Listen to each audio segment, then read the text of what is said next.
Halo teman-teman, selamat pagi, selamat sore, atau mungkin kamu menonton ini larut malam saat isi kepalamu sedang ramai-ramainya. Entah kamu menonton ini di hari video ini diunggah, atau mungkin algoritma baru mempertemukan kita berbulan-bulan dari sekarang, saya rasa itu nggak terlalu penting.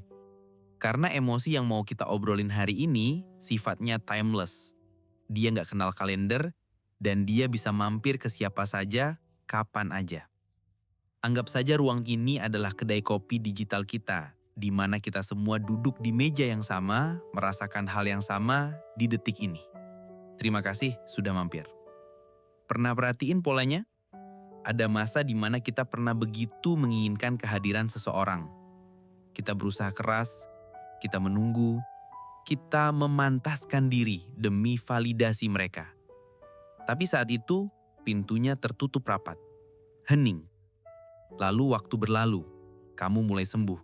Kamu mulai sibuk dengan hobimu, pekerjaanmu, dan kamu mulai benar-benar lupa. Kamu mulai bahagia sendirian. Dan tepat di detik itulah, ting, notifikasi itu muncul. Sebuah pesan singkat. Hai, apa kabar? Dari orang yang dulu kamu tangisi. Kenapa timingnya selalu sekonyol ini? Kenapa mereka datang justru saat kita sudah tidak peduli? In my opinion, ini bukan soal kebetulan dan bukan juga soal takdir romantis ala film. Ini soal energi dan bau keputusasaan. Secara psikologis, manusia itu punya radar. Dulu saat kamu mengejar, kamu memancarkan sinyal aku butuh kamu untuk bahagia. Itu beban berat buat orang lain dan insting mereka menyuruh mereka lari. Tapi sekarang, kamu memancarkan sinyal aku utuh. Kamu asik dengan hidupmu, kamu bersinar bukan untuk dilihat orang, tapi karena kamu memang punya sumber cahaya sendiri. Dan itu magnetik, itu menarik perhatian. Mereka kembali bukan karena mereka berubah, tapi karena value kamu yang berubah di mata mereka. Tapi disinilah letak jebakannya. Kedatangan mereka saat ini sebenarnya bukan tawaran untuk kembali ke masa lalu.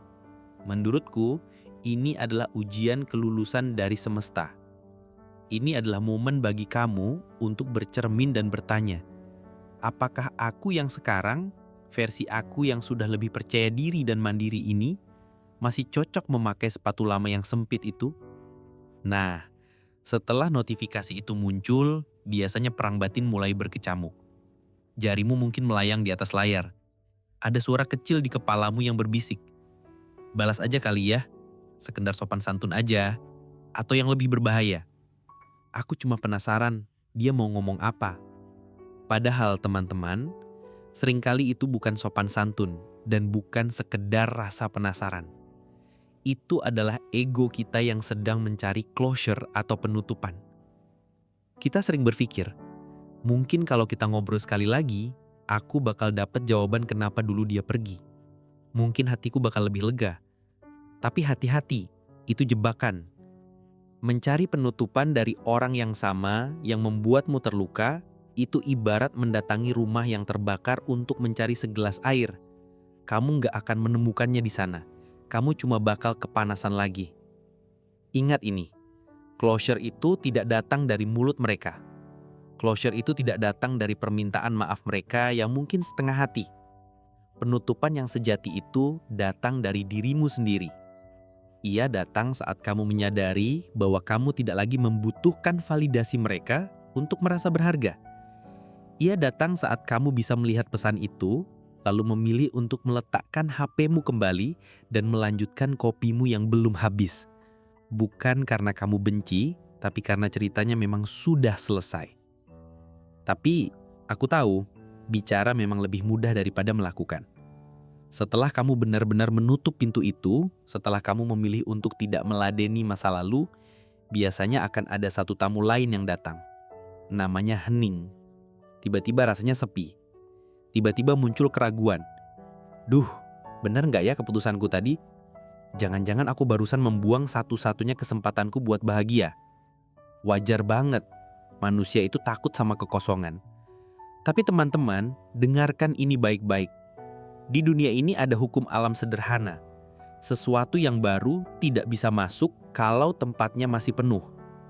Kamu tidak bisa menaruh kursi sofa baru yang nyaman di ruang tamu kalau kursi reot yang lama belum kamu buang. Kamu tidak bisa menuang air jernih ke dalam gelas kalau isinya masih penuh dengan air keruh sisa kemarin. Kekosongan yang kamu rasakan sekarang, rasa sepi setelah melepaskan dia, itu bukan hukuman. Itu adalah ruang. Semesta sedang membersihkan hidupmu. Semesta sedang menyiapkan lahan kosong. Karena ada sesuatu yang jauh lebih besar, jauh lebih baik, dan jauh lebih tepat yang sedang dikirimkan kepadamu. Dan paket istimewa itu butuh tempat parkir yang luas. Maka dari itu, tugasmu sekarang bukan menunggu hal besar itu datang. Tugasmu sederhana. Rawatlah tamanmu. Kembali fokus pada apa yang ada di depan mata. Nikmati kopimu yang masih hangat itu, selesaikan pekerjaanmu dengan baik hari ini.